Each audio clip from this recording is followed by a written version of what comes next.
I am just celebrated 9 years of sobriety. Congratulations. Thank you. It's kind of wild to even say that I've been sober for 9 years. Because, 9 years ago when I was 23 years old, my life was in shambles. I looked at myself in the mirror. You sort of had a similar experience. I looked at myself in the mirror and I was just I was just not acquainted with that person. I didn't know who that person was. Sun is coming up, are you ready to go? We can take a ride, we can take it slow, yo. Well, welcome back to the show. Anthony, thank you for joining me. Oh my God, I'm so excited. No, I'm so excited. We've spent the entire morning together, and just like you said when we first got on the phone, I feel like we're besties. We're besties now, right? Besties. So on the road, I believe that self-love is the devotion to your individuality. Like, what makes you you? And instead of me introducing you and just reading off a script, I'd love for you to share, like, who are you? What's your journey? And what's your passion in life? Oh, I love that question. Well, my name's Anthony. And I am a social worker by practice. That's what I love to do. I found love for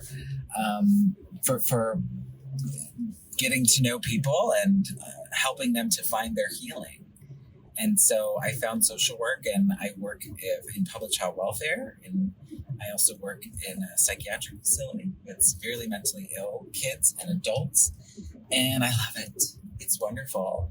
Do you feel that connection where you've been on a healing journey and you feel that it was just your purpose and your desire to help other people heal because you healed? Oh, yes.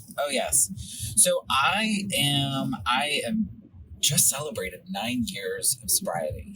Congratulations. Thank you. It's kind of wild to even say that I've been sober for 9 years.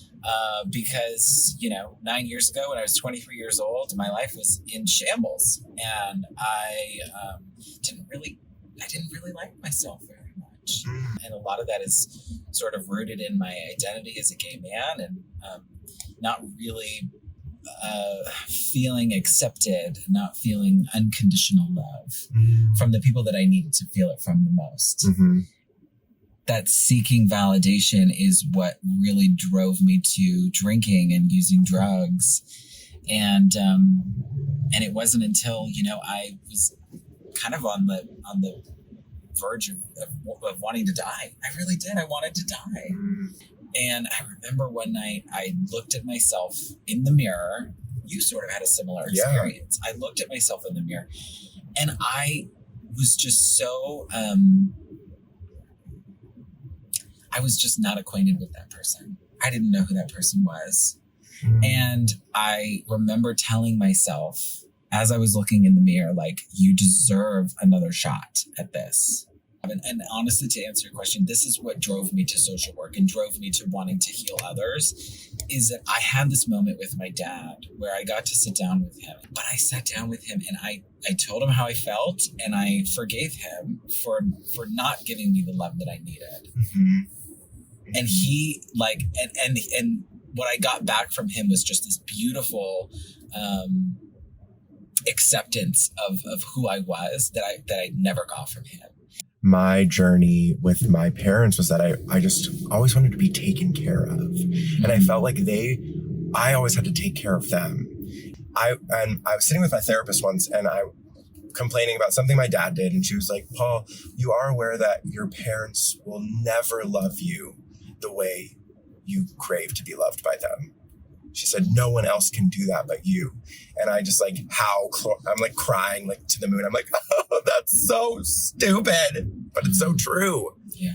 Trigger warning for those out there. I'm going to talk about suicide a little bit here. So there was a moment where I tried to kill myself. I took a knife to my wrist, and this was in the midst of me being, drunk, and I think I was on pills. I mean, I was totally out of my mind, and I scared the hell out of my family and my friends. My best friend in the whole wide world, Ryan, I was ignoring his calls. I think he came to my house. I wouldn't let him in my house. I think he broke into my house and was like, what is going on? And he saw what I had done. and called my mom. And my mom sent the police to my house, and she like raced to LA. That, you know, her coming to scoop me up, and she took me to her house for a couple of months and sort of like tried to take care of me.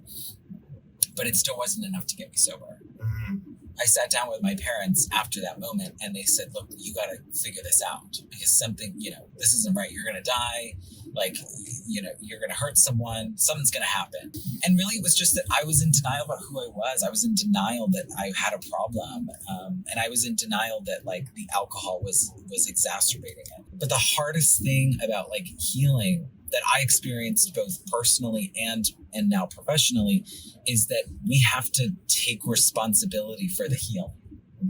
Like, it's not our fault that it happened to us, but it's our responsibility to figure out how we're going to walk through the world with this thing. Right. And I really like what you said, that like, it's not your fault that this stuff happened to you. And it is your fault if you're unwilling to take responsibility for the things that you can do to take your life back. Yes. That's what it is. It's like owning your healing. It's saying, you know what, this thing happened to me, but I get to define how I carry it, you know? Because I think like the things that happen to us, we can't ever let them go. And I see people do this all the time, especially in my work, that people put it in the past and they I don't want to talk about it. You know, I don't want to talk about what happened in the past. It's in the past. It's in the past. But I find that there's a lot of value in like the experiences that we've had in trying to shape a new narrative so that it can be, you know, so that it's something that can actually become useful to us. So what would you say? Because I know that a lot of people who listen to this show are very stuck in the blame game and very like unwilling to take responsibility, because that's the challenge. What would you say to someone who is either on the precipice or like really struggling with the first step of taking radical responsibility for their own healing? What's the first step? Oh, it's a good question, Paul. I really think it does come down to making a decision about what you want your life to mean. Like what it is that you want to leave behind, I guess. Because like for me, when I decided to make a change, it wasn't because I wanted to get sober. I really didn't want to get sober. You know what I mean? I really enjoyed drugs and alcohol, but I didn't want my legacy to be, oh, that's like Anthony. He's the one that used and sort of wasted his gifts. Okay, so I think that we kind of just painted a picture that you can't tell anyone how to do it because they are the only ones who get to decide how to do it. And I love that. And I think that that's like the most perfect thing, because we sit around waiting for other people to solve our problems anyway, and that's just not a thing. No one else is going to be able to solve your problems, which is so annoying. The worst. I know. Can't someone just come along and just make it all go away? I mean, yes, but it wouldn't be the way you want. And I also don't think that it would be lasting. Mm-hmm. There are so many people, or at least stuck in this idea or this construct, that they don't have that they don't have a community. They might not have the resources or the access to yoga or therapy or anything. Like this show might be the only resource that they have, which isn't wrong or bad that you had all of those things. Like there's no shame in that. Sure. But I'm just like, this is the constant question for me. It's like, how do we as humans with an impact and wanting to make a change, but also knowing that if you're in a place where you need support, sometimes you have to have financial means to do that. Like, what do you do if you're really feeling so alone and so trapped in your circumstance that you barely even have the means to have a community around you? It's so tough. And I feel like, especially in the last year, it's been so tough to find community because we've been held up in our homes and we don't have access to people, even in our jobs, right? Like I find myself like struggling in social situations because I've forgotten how to like talk to people. Yeah. So I think that we could talk about this forever, but I want to just like switch gears and play our first road trip game of the day. Oh my gosh, I'm so excited. So we're going to play one of their games. It's called the Self-Reflection Pack. And you're just going to pick a card. Okay. And we're going to answer the question. Okay. What's the best gift I can give myself in this chapter of my life? You want to go first? Yeah, I want to go first. Okay, great. So I was talking to Sean about this last night. I feel like I'm in a moment where I have taken on more than I've ever taken on in my life. You know, my plate is very full and my schedule is very full. And it feels very chaotic to me in my mind, trying to sort of compartmentalize all of my responsibilities. And so I think like the best gift that I can give myself right now is to strip things back and to try to keep it really simple and take care of my body. But anyway, I would really love to talk about the sugar treatment and what that concept is, and just tell us. Yeah, so the sugar treatment was born out of me being held up in my home during the pandemic and finding a lot of healing and joy in baking. So I found a lot of joy in it. And then, you know, I like to talk. I like to talk to people, and I care about things. I care about big issues. I'm a big social justice advocate. I care about, you know, gay people and POCs and queer folks. I have a big voice and a big heart for those things. And so I also have a lot of really talented friends who have a lot of knowledge and skills. And so I thought, hey, why not create this this channel where we bake and talk about things that are otherwise difficult to talk about in life. And I have found that, you know, the baking makes it a lot more casual and comfortable. So it's time for our next road trip game. And just so we're clear, self-love is uncensored. And we are going to play Fuck, Marry, Kill. Ooh, I love a good fuck, marry, okay, kill. Great. So, Anthony, fuck, marry, kill. Okay.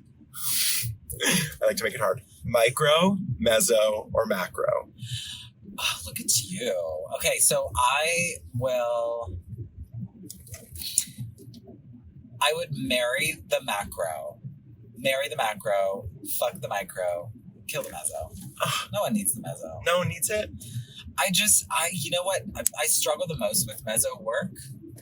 I don't know why. It's just, to me, it's a lot easier for me to conceptualize doing individual work or like macro, big scale stuff. Yeah, that's just how my brain works. So, where can people find you if they're obsessed with you, want to get to know you, want to learn how to bake, and get whiskey? Please go to the Sugar Treatment. That's it. Sugar Treatment on all platforms: Instagram, YouTube, TikTok, Pinterest. I've recently been dabbling in the Pinterest. Yes, we love a Pinterest moment. And so, yeah, the Sugar Treatment, that's where I am. Amazing. Anthony, this has been a joy and a pleasure. I'm so grateful that your willingness to be so vulnerable with us and share your journey. Where do you have like one final note for the people? Like one thing you would leave with them? Yes, I would say give yourself permission to have the healing and to get the healing that you deserve. Because you do deserve it. Yeah. Well, thank you so much for joining us on the road. It felt like you were in the backseat with us, just hanging out. If you love the show, please make sure to rate and review it if you're listening on Apple Podcasts. If you're watching on YouTube, make sure to like and subscribe. Go over to Anthony's channel. Like and subscribe to that stuff too. I was on an episode of The Sugar Treatment with him, and we had so much fun. Remember, you are worth it. You deserve it. And you are not alone. We'll see you next time. Bye.